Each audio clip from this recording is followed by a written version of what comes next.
최근에 제 마음에 끊임없이 던지는 단어가 있다면 은혜, 그레이스, 은혜의 단어입니다. 은혜라는 말이에요.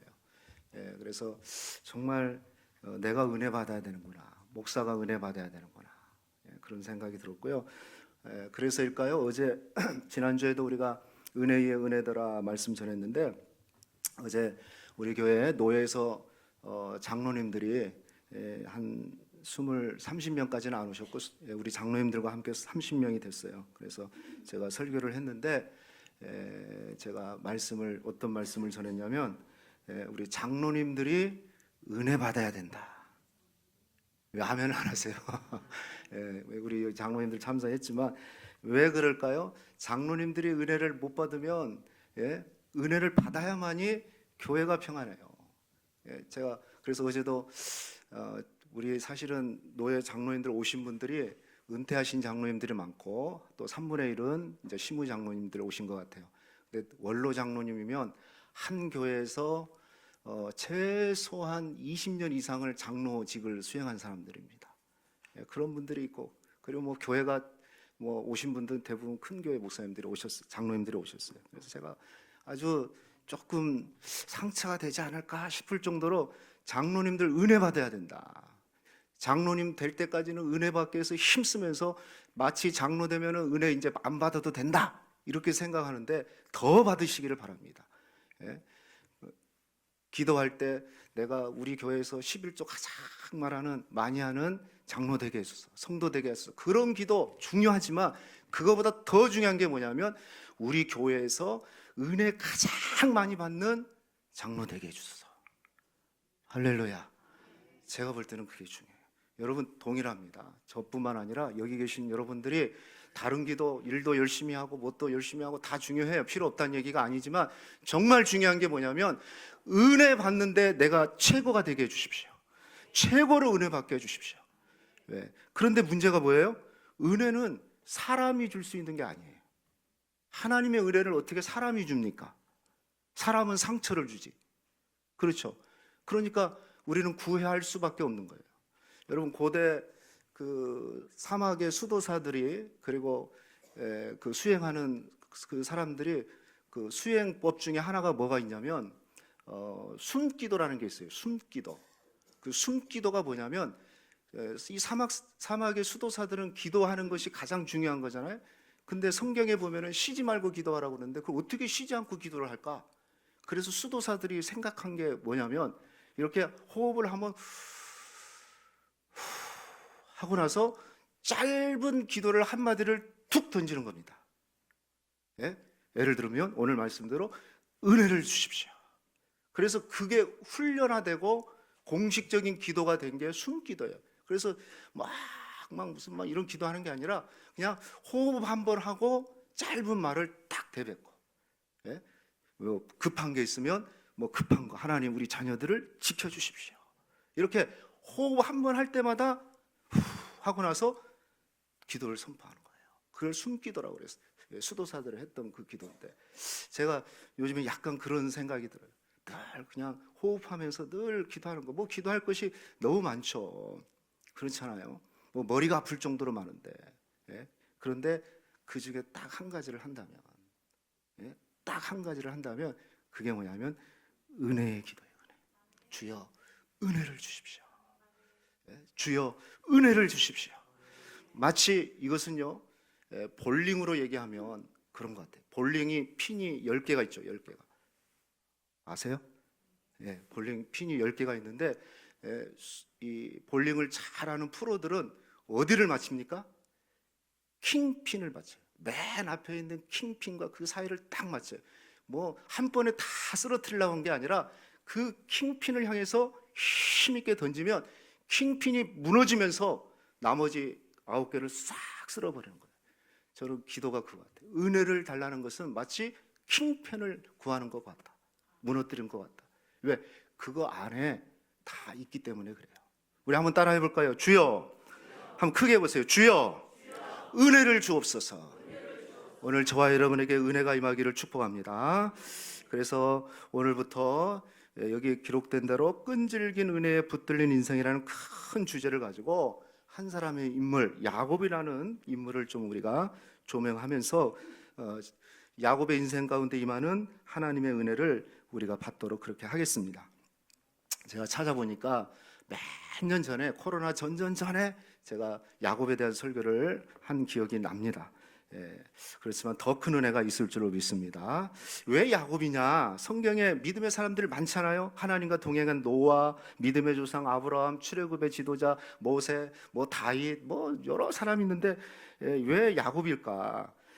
제가 볼 때 성경에서 그래도 소위 말해서 인간 냄새 나는 사람, 풋풋한 인간 냄새 나는 사람을 한 사람을 찾으라고 그러면 제가 볼 때는 야곱인 것 같아요.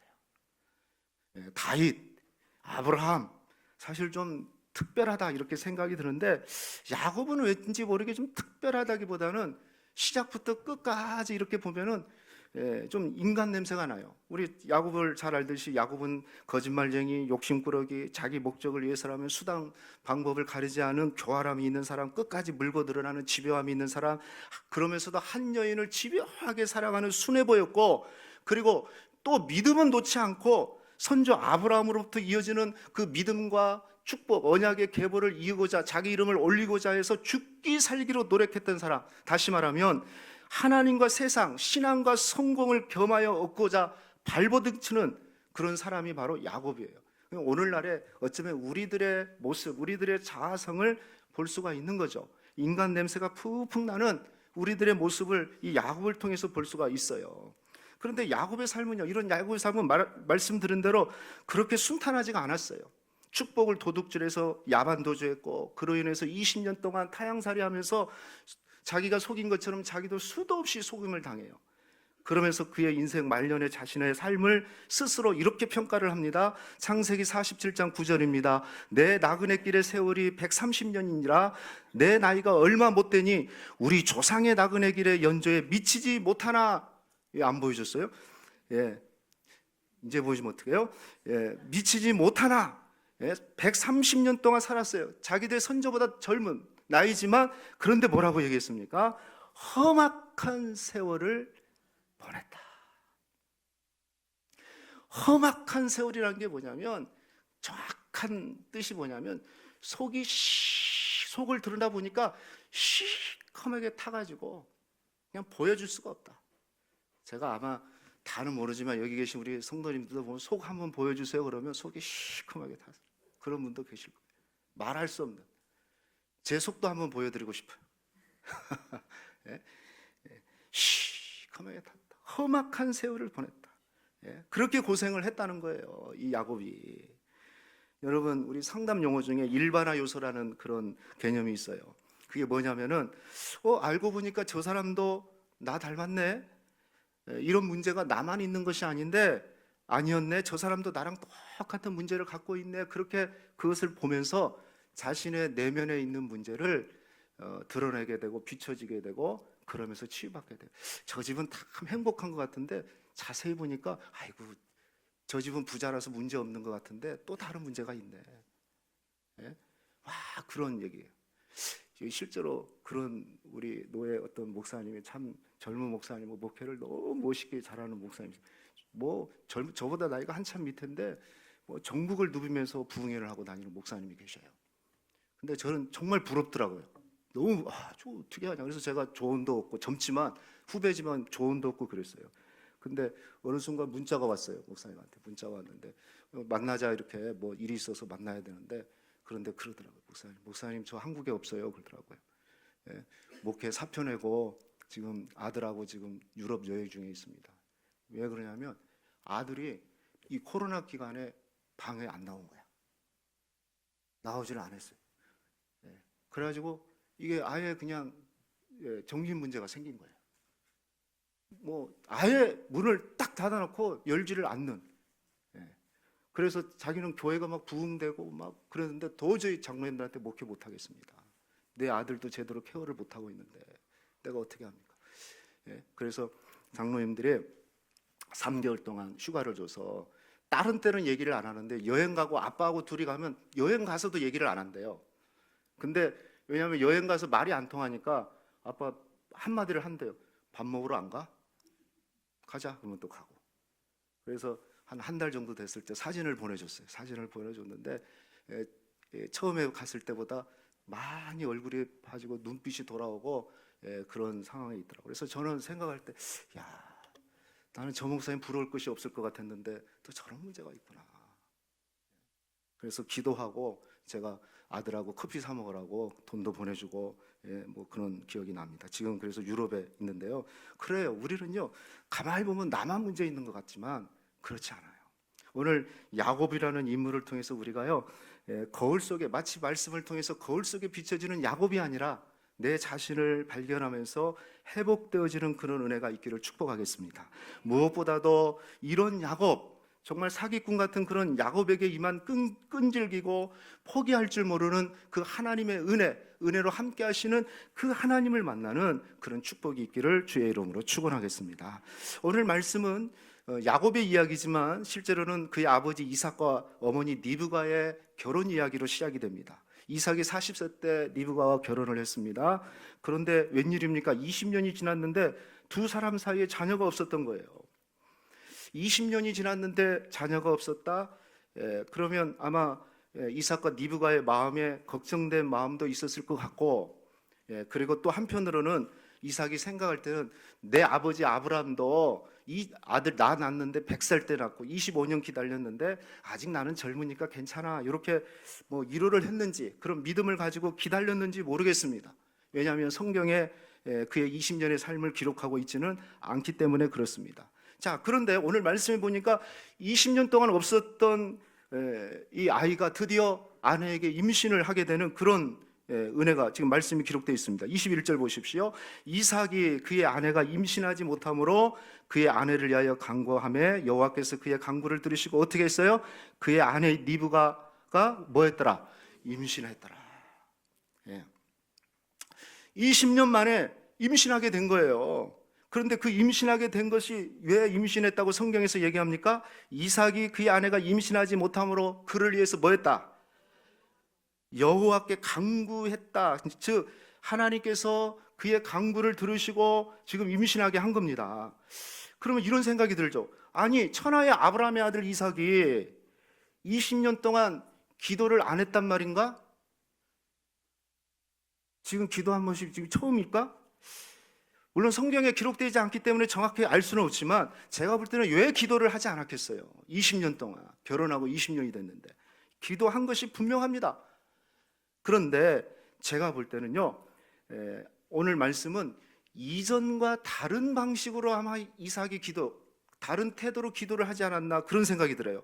자, 다시 저기 말씀 기록되어 있는데요, 21절 보시면 이삭이 그의 아내가 임신하지 못함으로 그를 위해서 뭐 했다? 여호와께 간구했다. 그리고 여호와께서 그의 간구를 들으심으로 아내가 임신하게 됐다라고 얘기합니다. 여기 간구라는 단어가 두 번이 나와요. 두 번이 나오는데 이 간구는요 히브리어로 아타르라는 이 원어인데 이게 뭐냐면 말 그대로 간구하다, 탄원하다, 구하다 이런 뜻이 있어요. 이게 가장 일반적인 뜻인데 그런데 이 아타르의 단어의 그 뿌리, 그 어근이 뭐냐면 그 해석이 뭐냐면 재물을 도살하다 이런 뜻이 있어요. 희생 제사를 드리기 위해서 드려진 그 재물을 죽이는 거, 도살하다 그런 의미가 있는 겁니다. 그래서 어느 신학자가 얘기하기를 이 이삭의 기도는 아마도 일정한 제사 의식이 수반되었을 것이다 라고 얘기를 해요. 그러니까 무슨 얘기일까요? 지금까지 이삭과 리브가가 자녀를 위해서 기도 안 했을 리가 전혀 없어요. 하지만 20년이 지나고 나니까 이러다가 어떻게 됐지? 이게 아마 불안한 마음이 생겼는지 어쩌는지 모르지만 이전과 다른 기도를 하는 겁니다. 다른 태도로 기도를 하는 거예요. 그냥 단지 주시면 줄 거지, 하나님이 주실 거야, 뭐 당연히 주실 거야, 그런 모습이 아니고 마치 재물을 죽이듯이 희생 제사로 드리는 그 재물과 같은 심정으로 그 제사를 드리는 마음으로 하나님 앞에 기도를 했다는 거예요. 할렐루야. 이게 간구하다는 거예요. 그러니까 자신이 재물이 됐든 또 누군가를 제물로 삼아서 기도를 하는 그 심령, 그러니까 완전히 다르죠. 하나님 주세요, 당연히 주셔야죠. 건강한 아내에게 예? 왜 자녀를 안 줍니까? 뭐 주실 거죠? 하면서 이렇게 기도하다가 20년이 지나니까 어떤 마음이 생겼는지, 이래서는 안 되겠구나. 그러면서 희생 제사를 드리듯이 재물을 죽이는 것, 그런 마음을 가지고 제사를 드렸다는 거죠. 기도를 했다는 거죠. 그때 하나님은 그 간구를 들으시고 임신하게 했다, 아내에게. 이 말씀을 하는 겁니다. 여러분 생각해 보십시오. 이삭 이미지는요 아주 모범적인 이미지입니다. 아버지가 모리아산에 청소년 시대 때 모리아산으로 끌고 가서 밧줄로 꽁꽁 묶고 제단 위에다 올려놓고 칼을 들고 탁 잡으려고 하는 순간까지 이삭은요 반항했다는 말이 없어요. 그냥 그대로. 그래서 이삭 하면은 순종의 대명사예요. 소위 반듯하고 모범적인 신앙의 모델 것 같아요. 여러분 이삭을 우리가 뭐 다음 시간쯤에 한번 보게 되겠지만은 그냥 삶 자체가 순탄해요. 뭐 요즘 말로 얘기하면은 모태신앙으로 태어나가지고 어려서부터 교회 생활하고 뭐 얼굴도 잘생기고 기타 연주도 잘하고 찬양도 잘하는 소위 누구? 교회 오빠. 교회 오빠. 교회 오빠 이미지예요. 교회 오빠. 풋풋하고 반듯한 그런 교회 오빠 이미지예요. 여러분 모태신앙 교회 오빠는 어떻습니까? 부모의 신앙, 부모의 기도로 세워지는 거죠. 자신의, 한마디로 말하면 자신의 삶의 문제를 놓고 정말 진지하게 하나님 앞에 나와서 부르짖고 절박함과 간절함으로 기도하는 것이 실제로 이 이삭에게는 보이지가 않았던 거예요. 우리 아버지가 아브라함인데, 그런 마음이 있었던 거예요. 그런데 20년이라는 결혼 생활 하는 동안 불임이라는 그 일을 통해서 이삭이 드디어 자신의 문제를 가지고 하나님의 도우심과 은혜를 구하는 그 절박함과 그 간절함을 가지고 하나님 앞에 나왔다는 겁니다. 마치 희생 제사를 드리듯이, 단지 기도가 아니라 희생 제사를 드리듯이 그런 절박함을 가지고 나왔을 때 하나님은 그의 기도를 들어주신 겁니다. 하나님의 관점에서 보면 그 20년이라는 시간은 교회 오빠 이삭을 깨우는 그런 시간이었다는 것이죠. 사랑하는 성도 여러분, 저와 여러분은 어떻습니까? 이런 하나님의 은혜에 대한 희생 제사를 드리듯이 절박함과 간절함이 있습니까? 정말 쫙 부르짖는, 주님 아니면 살 수 없습니다. 주님 은혜 아니면 살 수 없습니다 하면서 그런 간절함이 있냐 이거죠.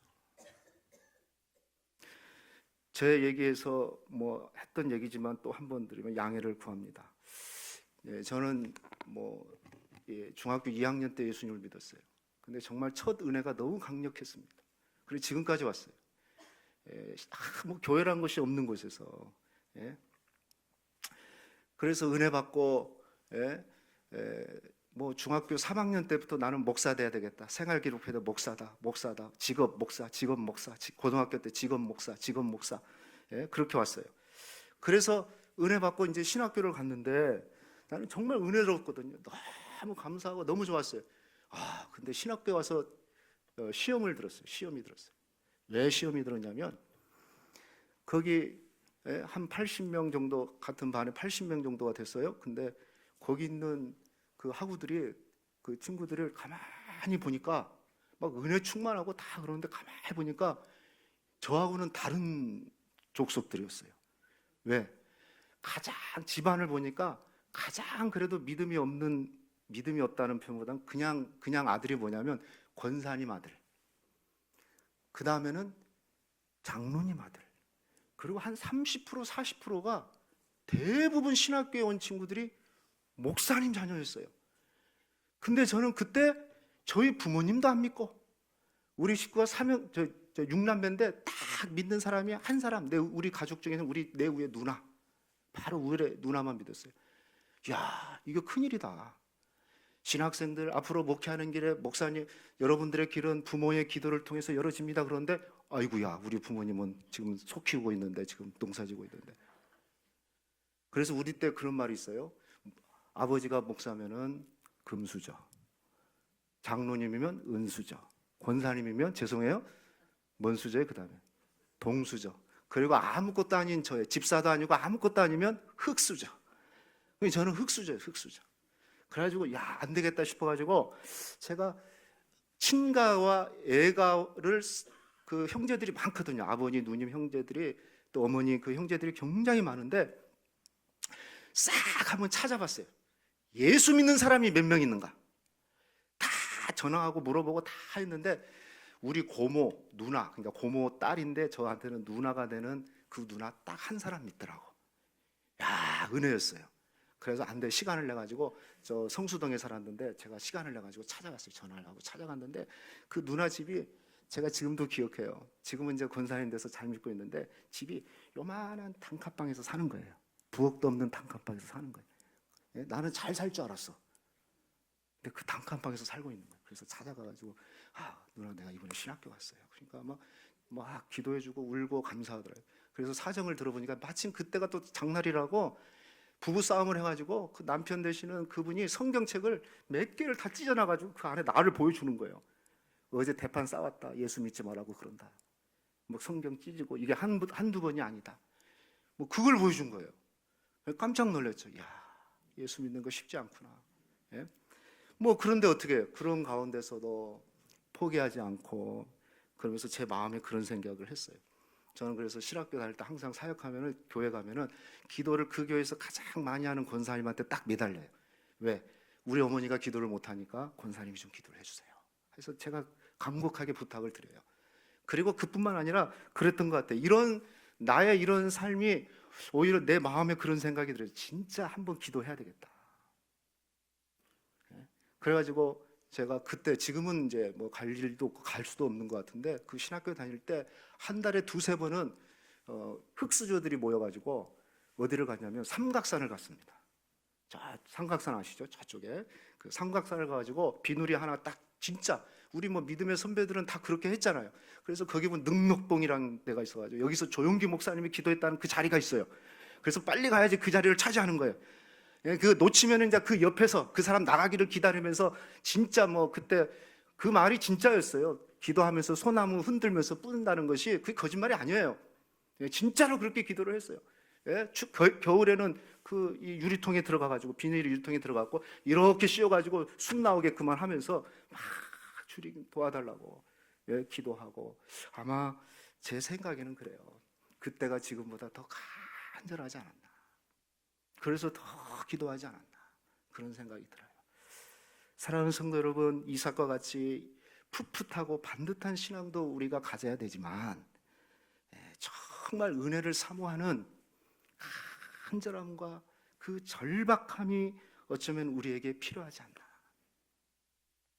하나님은 그런 사람을 찾고 그런 사람에게 하나님이 응답해 주신다는 것입니다. 정말 말씀대로요. 그 간절한 기도 속에 어떻게 됐습니까? 하나님이 응답을 주시는데 한 방에 두 사람을 줘버렸어요. 쌍둥이를 갖게 한 겁니다. 아마 이삭도 너무 놀랐을 거고 너무 기뻤습니다. 그러나 누구보다도 그의 아내인 리브가가 너무 기뻤겠죠. 20년 동안 자녀를 못 갖다가 그것도 한 방에 둘을 가졌으니 얼마나 기뻤겠어요. 여러분 이제 임신을 하게 되면은 시간이 지나면 아이가 뱃속에 있는 아이가 움직이기 시작합니다. 그걸 뭐라고 그럽니까? 태동이라고 그래요. 보통의 아빠들 아마 대부분의 아빠들은 태동이 있을 때면은 꼭 하는 게 있죠. 자기 기를 아내의 배에다가 싹 대는 거예요. 그래서 아까 우리 여인구 목사님 보니까 했어요. 그러니까 했다고 그러더라고요. 이렇게 다 그래요. 그래서 신기하죠. 이제 몇 개월 안 됐는데 막 발로 차고 막 그런 거예요. 뭐 저도 뭐 딸 둘 낳았으니까 안 그러겠어요. 저는 기억이 나요. 우리 둘째가 뭐 주위 때는 잘 기억이 안 나는데 근데 둘째 막 태동을 하는데 우리 집사람이 그러더라고. 여보 이 발로 차는 거 봐 대단하다 막 그래. 그래서 우리는 당연히 아들이고 얘는 태어나면 축구 선수다. 그런 생각을 했는데 딸이 됐어요. 아무튼 그랬어요. 이 이삭도 그랬던 거예요. 신기해가지고 기회다 되니까 막 아이들이 움직이는 게 너무 신기하고 너무 기쁘고 그랬습니다. 그런데 시간이 지날수록 뱃속에 있는 아이를 통해서 이상함을 느낍니다. 왜냐하면 태동이 너무 큰 거예요. 이놈들의 발길질이 예사롭지가 않는 거예요. 산모가 고통을 느낄 정도로 이 지금 태동이 움직인 거예요. 그래서 이 부분에서 성경은 이렇게 얘기합니다. 22절 보십시오. 그 아들들이 그 태 속에서 어떻게 했다? 이게 태동이 아니고 서로 싸우고 있는 거였어요. 예? 서로 싸워가지고 그냥 엄마 배를 그냥 차고 난리를 치는 겁니다. 자, 얼마나 아팠는지, 얼마나 괴로웠는지 엄마가, 리브가가 뭐라 그럽니까? 이럴 경우에는 내가 어찌할꼬 여호와께 물었다는 거죠. 여러분, 이 공동 번역에는 내가 어찌할 거를 어떻게 번역한지 아세요? 하나님, 이렇게 괴로워서 내가 어떻게 살겠습니까? 10개월 동안 어떻게 살겠습니까? 막 고통을 호소한 겁니다.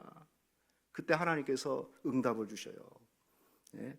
그 고통을 해결해 주는 응답이 아니고 23절의 말씀을 주십니다. 우리 23절은 같이 한번 읽어볼까요? 시작.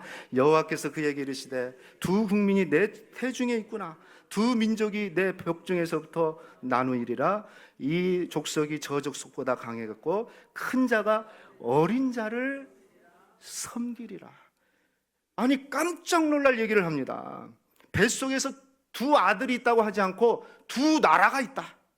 그리고 그 쌍둥이들이 나중에 보면은 서로 두 족속으로 나누어진다.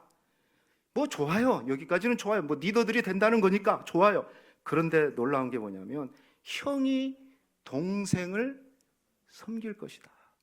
뭐 지금 이 시대도 그렇지만은 이 고대 사이의 아들의 서열이라는 것은 이건 바꿀 수 없는 하나님이 정해준 법칙이거든요.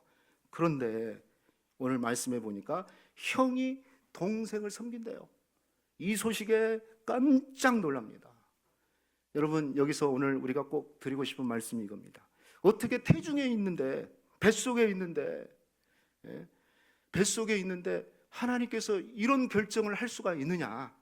자, 이것을 우리는 신학적인 주제로 하나님의 선택교리라고 그래요. 선택교리. 태중에서 미리 아시고 하나님께서 예정하시고 선택했다는 겁니다. 솔직히 이 선택교리라는 것은요, 우리의 이성으로는 이해하기가 어려울 뿐만 아니라 어쩔 때는 참 기독교를 불편하게 하는 이 교리 중에 하나가 이 선택의 교리입니다. 태어나기도 전에 뭐 더 멀리 보면 영원전부터 모든 미래가 예정되었고 선택되었다 하니 여러분, 우리 이성으로 어떻게 이해를 할 수가 있고 이건 불편하지 않을 수가 없죠. 특별히 요즘같이 공평, 공정 이런 말들이 하도가 되는 시대에 현대인들의 시선으로 본다면 이 기독교의 선택교리는 정말 불편할 수밖에 없는, 어이가 없는 교리인 거죠. 자, 그럼에도 불구하고 하나님의 선택교리는 기독교의 핵심 진리라고 성경이 분명하게 말하고 있고 학자들이 얘기를 하고 있습니다. 복음주의 신학자 중에 네슬리 누비긴이라는 인도 선교사였던 선교학자가 있습니다. 그분은 선택교리에 대해서 이렇게 얘기를 하고 있습니다.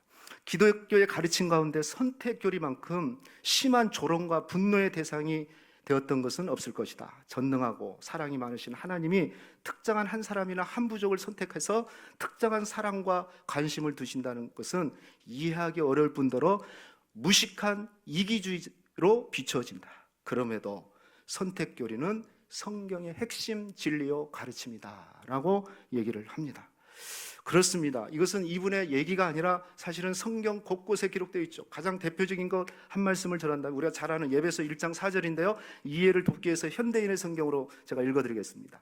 하나님은 우리가 자기 앞에 거룩하고 흠이 없게 하려고 세상을 창조하기 전에 그리스도 안에서 우리를 뭐 하셨다? 선택하셨다. 그리고 우리를 사랑하셨기 때문에 하나님은 예수 그리스도를 통해서 그분의 기뻐하시는 뜻을 따라 우리를 자기 자녀로 뭐 하셨다? 예정하셨다. 할렐루야.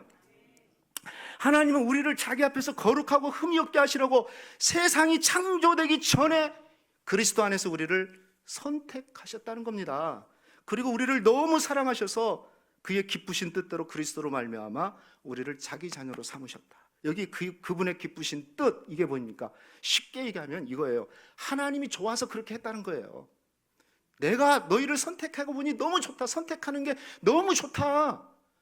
내가 그래서 너희 내 자녀로 삼을 거야. 이 얘기를 하는 겁니다.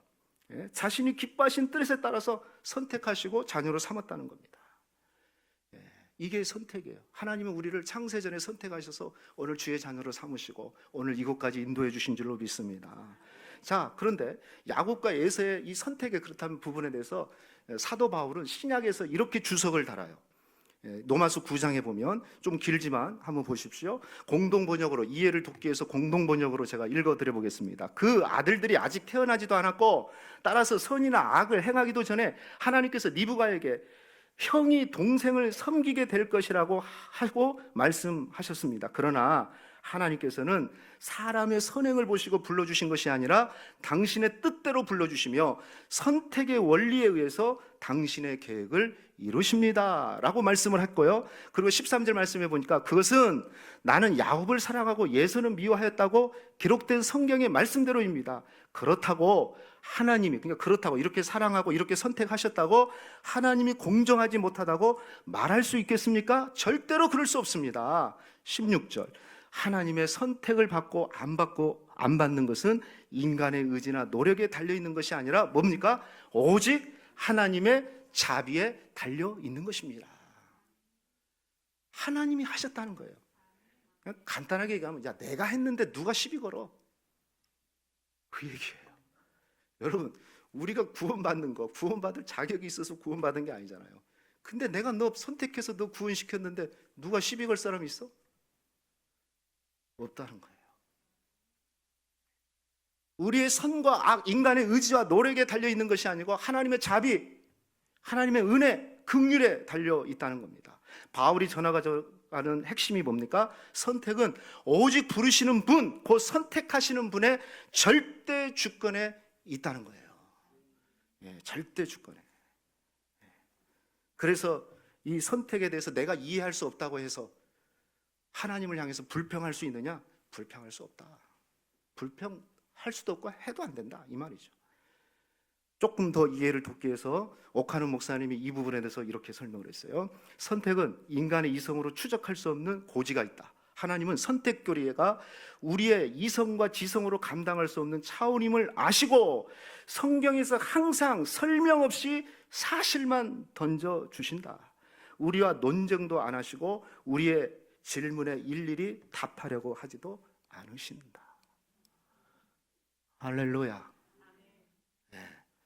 왜? 우리의 이성과 지성을 뛰어넘는 거기 때문에 성경은 사실을 선포하고 있는 거예요. 그리고 우리하고 논쟁하려고 하지도 않아요. 설명을 막 구질자질하게 하지를 않아요. 이게 선택이에요. 한 번 더요. 오늘 본문의 에서와 야곱의 그렇다면 선택에 대해서 웨스트민스터 신학교 구약 교수인 이언 두기고 목사님은 이렇게 설명을 합니다. 좀 깁니다. 그러나 이해를 잘 들어보세요. 굉장히 유익합니다. 하나님의 선택이 주권적이지만 독단적이거나 부당하지 않다 이렇게 선언하고요. 자, 에서와 야곱을 듭니다. 에서가 선택받은 아들이 되기를 간절히 원했음에도 하나님이 그를 밀쳐내어 그의 당신의 택하신 백성 중에 들지 못하게 하신 것이 아니다. 에서는 자신의 영적 장자권에 대해 두 번이나 등을 돌렸다. 또 구별되고 거룩한 백성을 창조하고자 하는 하나님의 선택의 궁극적인 목표를 도외시했다. 이런 상황에서 에서는 자신이 제외된 것에 대해서 불평할 수 없다라고 얘기를 했고요. 그러면서 뭐라고 했냐면 그러나 야곱은 에서와는 대조로 매우 근사한 사람이라 택함 받을 것이 아니라는 점도 우리가 주목해야 한다. 야곱은 교활하고 음호하며 계산적인 마치 생쥐 같은 모습을 보였다. 그럼에도 그를 택하신 하나님의 선택이 주권적인 자비에서 비롯되기에 하나님은 계속해서 그의 삶에 개입하여 변화시키고 하나님이 사용할 수 있는 사람으로 정화시킨다. 그들의 삶을 보면 야곱도 에서도 하나님의 은혜를 받을 자격이 없다. 그러나 하나님의 주권적 자비가 야곱에게 임하여 복을 받았고 하나님의 은혜로 야곱은 마음이 변화되기 시작했다. 그러면서 그의 결론, 우리도 마찬가지다. 우리의 선택됨과 구원은 뭡니까? 전적인 하나님의 은혜라는 겁니다. 할렐루야. 다 이해하셨죠? 야곱이 하나님의 부르심을 에서가 거부한 거예요. 기회를 안 준 게 아니라는 거죠. 지가 거부한 거예요. 하나님이 선택 안 해서가 아니고 본질로 보면. 그러나 둘 다 야곱이나 에서나 자격 없지만 하나님의 주권적인 은혜가 야곱에게 임하게 되고 그를 변화시키고 정화시켜서 하나님께서 쓰셨다는 겁니다. 여러분, 이런 말씀을 통해서 우리에게 필요한 것이 뭘까요? 저는 값없이 주어지는 하나님의 은혜의 깊이를 깨닫는 겁니다. 정말 하나님의 은혜를 체험하는 거예요. 우리의 이성과 지성을 뛰어넘는 그 하나님의 선택하심을 우리가 이해하기 위해서는, 또 믿기 위해서는 다른 게 필요한 게 아니에요. 하나님의 은혜. 하나님의 은혜. 포기하지 않고 끝까지 우리를 야곱에게 찾아가고 또 찾아가서 그를 변화시키는 그 하나님의 은혜. 오늘 저와 여러분에도 이 은혜가 임하기를 축복하겠습니다. 그 은혜가 임하니까 그 사기꾼 같은 야곱이 변화된 거예요. 야곱이 변화된 거예요. 결국 둘이 태어나죠. 그래서 붓다는 뜻의 예서라는 이름으로 형은 태어나고, 발꿈치를 잡았다는 그 이름의 뜻의 야곱이라는 이름으로 태어납니다. 이 발꿈치라는 것은 에케브라는 뜻인데, 단어인데, 이것은 사기꾼, 속이는 자, 교활한 자라는 뜻입니다. 그의 이름대로 야곱은 그의 인생의 초기에 정말 남을 속이는 자로, 교활한 자로 살았습니다. 하지만 그런 자를 포기할 줄 모르는 하나님의 은혜, 끝까지 추적해 가시고 끈기 있는 그 하나님의 은혜가 그의 삶 가운데 함께해서 그를 변화시켰고, 그리고 그의 인생에 험난한 삶을 살았지만 하나님은 그를 보호하셔서 나중에는 야곱이라는 이름으로 부르지 않고 이스라엘, 하나님의 왕자다, 하나님의 자녀라는 이스라엘이라는 이름으로 변화시켜 주셨습니다. 그 이스라엘이 12지파의 아버지요, 조상이 되고, 그리고 그들을 축복하는 축복의 사람으로 그의 인생을 마감하게 됩니다. 바로 이것이 하나님의 은혜요, 우리를 향한 하나님의 비전인 줄로 믿습니다. 여러분, 사기꾼을 축복의 통로로 변화시키는 그 하나님의 은혜를 누가 막을 수 있겠습니까? 한 번만 이 은혜에 우리가 붙들리면 우리의 인생도 변화되지 않을 수 없고 새로워지지 않을 수 없고 정말 놀라운 그런 하나님의 은혜를 체험하는 사람으로 살게 된 겁니다. 저는 저와 여러분이 정말 하나님의 은혜, 특별히 포기할 줄 모르는 끈질긴 하나님의 은혜에 붙들린 저와 여러분 되시기를 주의 이름으로 축원하겠습니다.